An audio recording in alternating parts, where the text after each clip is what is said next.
Paulit-ulit mo lang kailangang i-reframe ang kahulugan ng nararamdaman mong hirap. Una, i-reframe mo ang discomfort mo. Kapag napagod ka sa workout, sa trabaho, o kahit sa emotional stress, sabihin mo sa sarili mo, "This is not punishment. This is the price of strength." Ikalawa, gamitin mo ang salitang training sa halip na hirap. Halimbawa, hindi ako nahihirapan sa trabaho. Tinitrain lang ako maging mas matatag. Bakit ito powerful?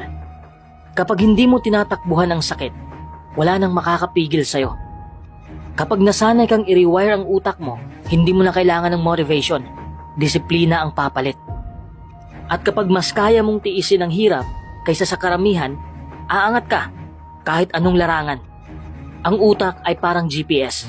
Kung sabihin mong sakit equals kabiguan, dadalhin ka nito sa pag-ayaw.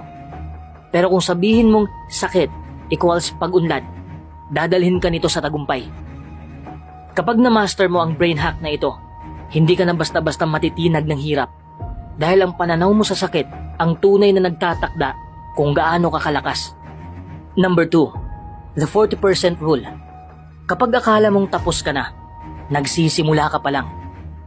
Alam mo ba na ayon kay David Goggins, isang dating Navy SEAL, ultra-endurance athlete, at tinaguri ang the toughest man alive, kapag pakiramdam mo na hindi mo na kaya, ubos na ang lakas mo, gusto mo nang sumuko, ang totoo, 40% pa lang ng kakayahan mo ang nagagamit mo.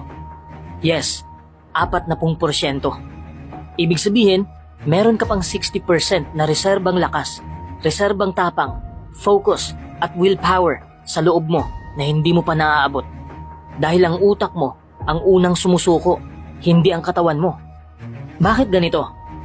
Ang utak natin ay built para sa survival, hindi performance. Kapag naramdaman niyang napapagod ka o nahihirapan ka, agad siyang maglalabas ng mental signal. Tama na, pahinga ka na, masama yan.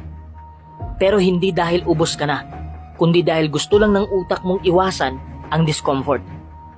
In short, hindi katawan ang tunay na humihinto, kundi takot.